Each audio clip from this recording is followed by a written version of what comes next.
Okay, when I started doing the videos, I didn't have microphones or anything, and I just realised that the connection thing isn't charged. So I just really want you to see this place. It's so beautiful. So just very quick, have a little swizz around, little view of that's our vista. This is in Kerela.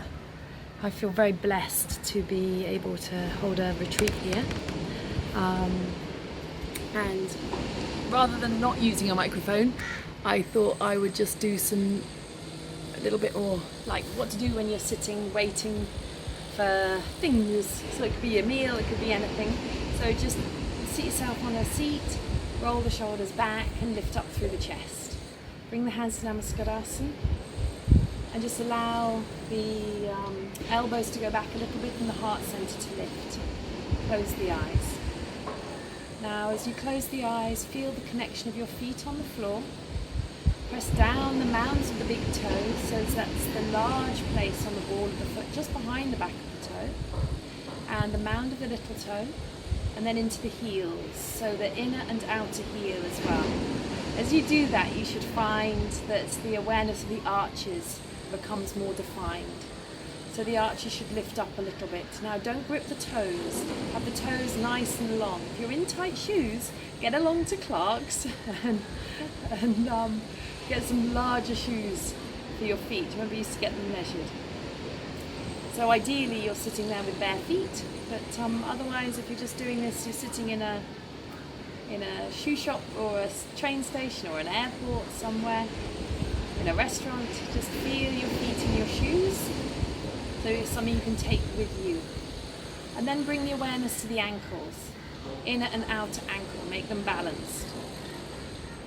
And then look down at your knees, check that your knees are level. Track up through the thighs. Bring your awareness to your buttock bones. Have them level, the weight going evenly into the left and the right buttock bone. From the left and the right buttock bone, balance out the pelvis. From the pelvis, the sides of the waist to the chest to the shoulders across the sides of the neck, across the collarbones, and let the elbows feel a little wider, and take the shoulder blades evenly into the back. And then release and lengthen the back of the neck and ascend to the crown of the head. Gita would say as if there's a beautiful golden thread lifting you towards the sky. So let that happen. And breathe. If you can't be in a place where the hands, you feel comfortable having the hands in Namaskar, just rest them on your thighs and you can just close the eyes. Take a few breaths, relaxing the eyes down as you inhale. So the cheeks feel soft and the face feels relaxed and passive. Release the hands down. Relax the shoulders and open the eyes. Simple twist to your right side. So hand behind you, just a gentle twist, lifting up through the spine, keeping the balance even in the buttock bones.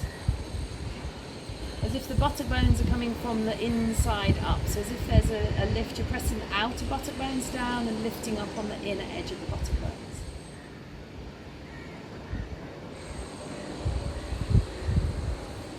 And come back to center, second side, to the left.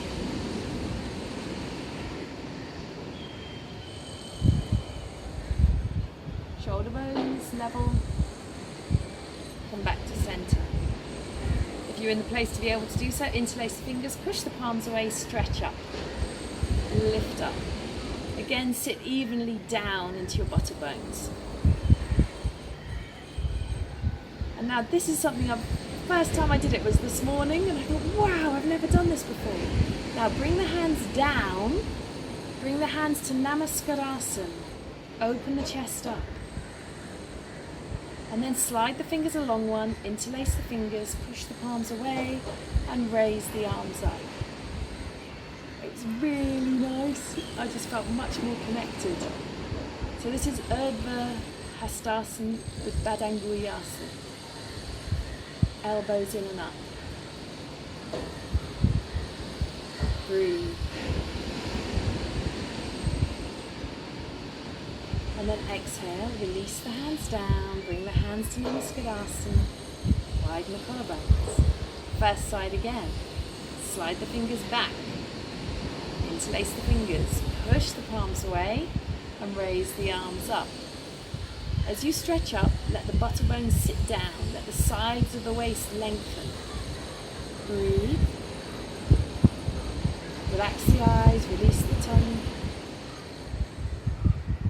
Lift the back of the ribs away from the pelvis as well as the frontal rib cage. The back of the neck relaxed and the face passive. Bring the hands back down, Namaskadasana. Open the chest. Move the fingers along one, change the interlace, push the palms away and raise the arms up.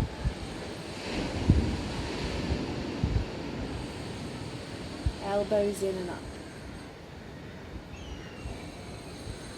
Keep the sides of the ribs lifted, keep the armpits nice and open as you bring the hands back down, Namaskadasana one more time, and breathe.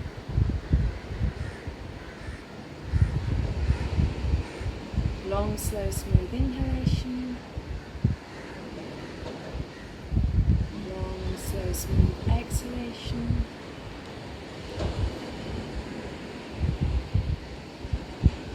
Release the hands down and open the eyes. Okay, just a little snippet. If you found if you find Badanguyasana that the arms don't straighten, what I've been teaching the guys to do, who often have the stiffer hands, is to take one hand and have it this way, and the other hand to come over the top.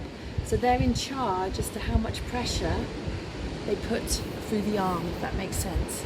Yeah? And so then you can just extend the arm and you can raise the arm up this way, or they might find it more comfortable to do the hand. So it's finding some way to support the hand to get the wrist to open. So it might be that the hands don't want to make a right angle. Yeah? If they don't want to make the right angle, that's okay. You can just hold here. You might find the grip will help, but it's usually interlace to interlace. Okay? But if sometimes having a little bit looser interlace. And so again, one hand there, one hand on the top, straighten the arm and bring the arm up. Or alternatively, if the wrist doesn't like it at all, you can then just hold the wrist and get the action through the arm on both sides. That's just a little extra there for those of you who are interested. The other thing is, Abby is currently sort of teaching about keeping the joints of the fingers nice and supple as well. And so she says also to exercise the finger joints gently, so gentle pressure and just a little tiny opening. I don't know if you can see that the fingers are opening a little bit more there. And for those of you, if you've missed the last video, I talked about how to do the interlace, and I said about the thumbs. It took me ages to ask my teacher the difference between the interlace. So I was doing this, and I have some people who do this and tuck the fingers in. Or they just do that and they do the same thing. But you want to, when you change across of the hands, see I've got the thumb with the ring on it, the rings come underneath and they go the other way around, and it will feel like you're holding hands with someone else. Okay, I had a lady who came to a retreat with me, and I taught her this, and where we'd done the retreat was where she used to go with her husband, and there was a view they particularly liked, and I told her that when she went to see the view again, to change the interlace, I feel like she's holding hands with somebody else, and maybe she could share that view again with him. And she did, and she said it made tears come. It was a really nice moment. So interlace, yeah, like this and up, or you can do the hands this way, which is a nice stretch of the wrists, or if that's too much on the wrists, you can hold the wrist and stretch up that way. Okay, thank you, have a super day, and I'll just leave you with the view one more time. I'm hoping that you can see, we were swimming there this morning. The sea is so warm, it's amazing. There we go. Have a super day.